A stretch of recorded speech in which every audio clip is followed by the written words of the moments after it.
90.5 The Night, Brookdale Public Radio. Jeff Raspe here with Britt Daniel of Spoon.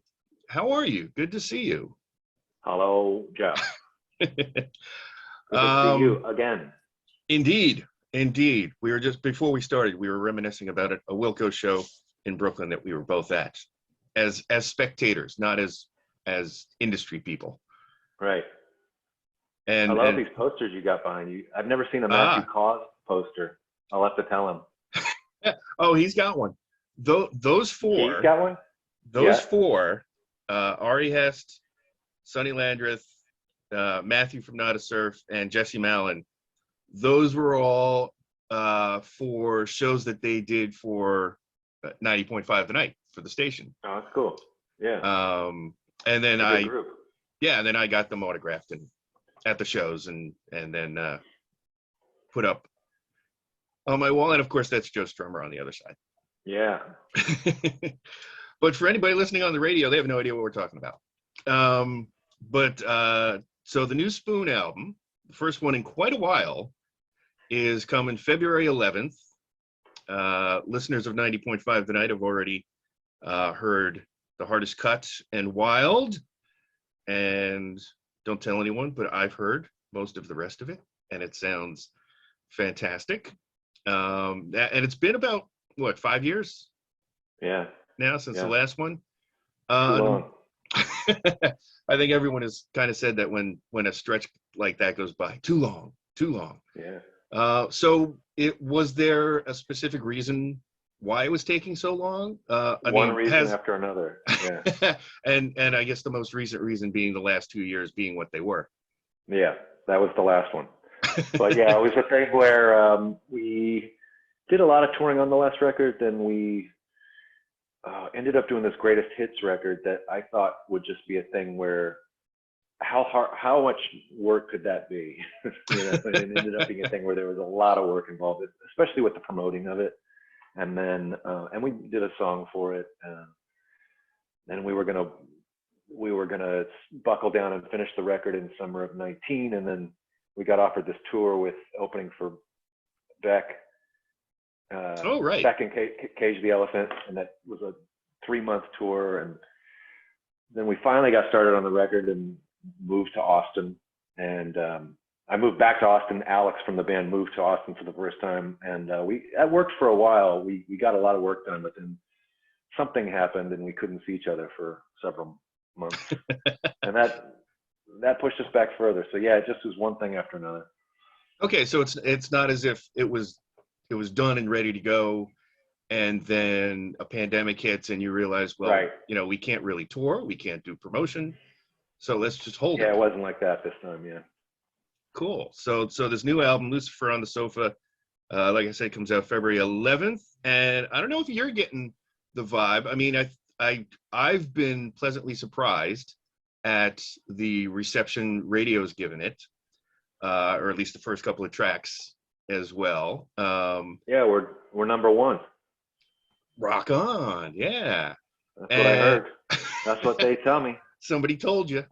But I also work in a record store here on the Jersey Shore, okay. one that's been around for over 50 years. And I can tell you that there are customers who, not surprisingly, aren't necessarily aware of a release date, who have come in and asked about, oh, cool. Do we have it yet? And almost more surprising to me, I work with a bunch of 20-somethings, and they're all, so have you heard the new single, which was Wild? And I'm like, well, yeah, given my job, yes, I've heard it, and I guess they found it online, and they're like, it sounds so cool. I can't wait for the 5 years to me isn't that long. 5 years to them between albums seems a lot longer, I think. Yeah. No, that's really nice to hear. Thanks. We got to get you to write our bio. And just tell stories like that one. And there's no Jersey Shore or Jersey show, but I should mention that April 15 There's the Fillmore in Philly, and April 16 is the Hammerstein Ballroom in New York City. Those are the two most local shows for us.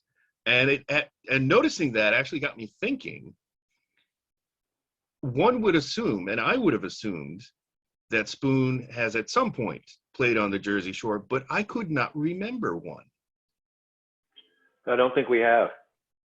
My friend Nicole Atkins, who's with Yes. Stone Pony, that, yeah, you know her. Oh, for sure. Play one of the Stone Pony outdoor shows in the summer. That is an awesome idea. They have those. They have big Yes. outdoor shows, right? Yep. Yeah. That is an awesome idea. Yes. Yeah, I'd love to do that. Yeah, I've actually known Nicole long enough that I have music of hers that she has asked me to please stop playing. Yeah.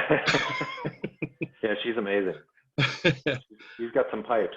Indeed. But yes, I was actually going to bring up the fact that you and her have worked together, I think more than once at this point.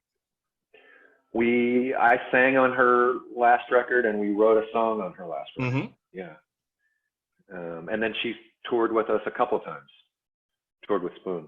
Yeah. So you know what? We know her well. That is a very good idea. A Spoon Nicole Atkins show. Yeah. Mm-hmm. Mm-hmm. Whoever's listening, take note and get on that. Yeah, I'll pass the word up. I'll send it up. Let the folks who need to know.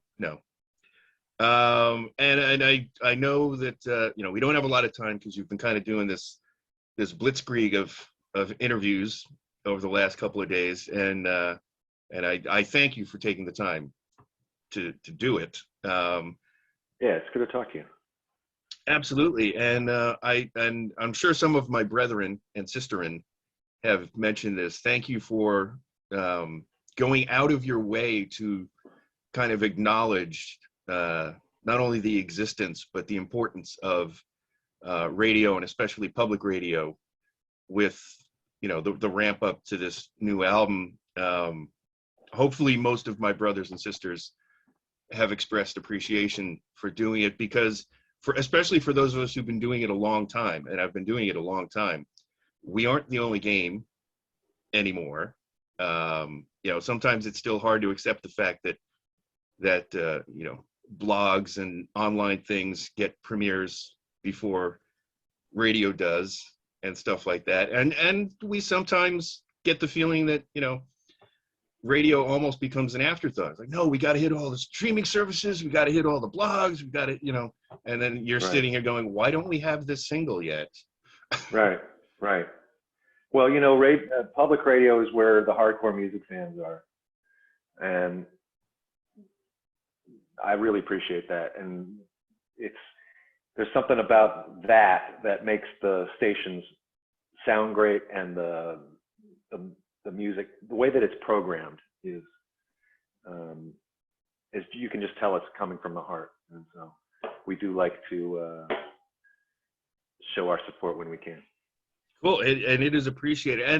And I think part of that is also that you're a band that has been around long enough and working long enough and getting airplay long enough to remember when it was a big deal to get on radio. And, when it wasn't the afterthought, it was the forethought to go after radio. Yeah, still a big deal to me.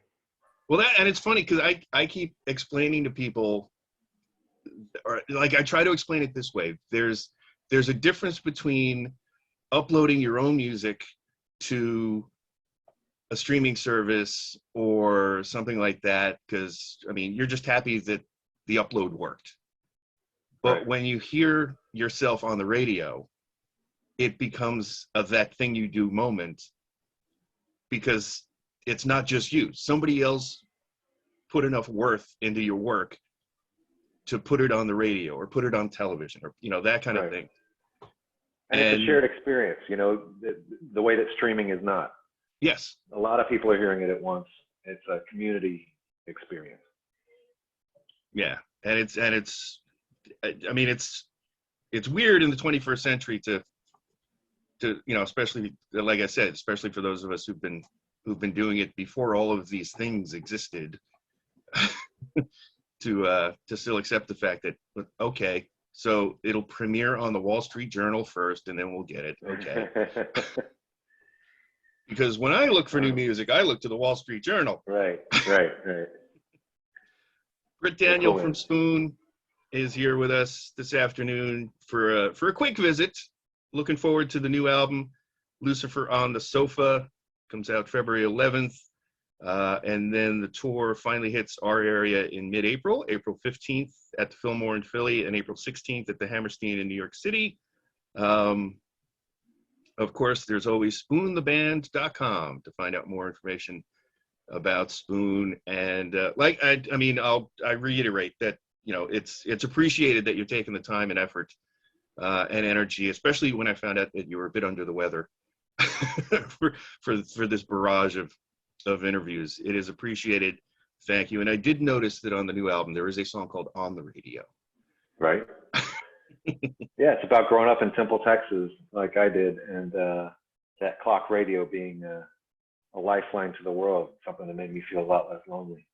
Yeah. Yeah, which again goes back to the communal part of it. Yeah, for sure. Awesome. Thank you so much. And hopefully we'll see you on a stage somewhere in Jersey, perhaps with our friend Nicole. We'll find out. Yeah. Yeah, I hope so. It's good to talk to you too, and good to see you. You too. Thank you so much, Britt. Appreciate it. All right. Take care.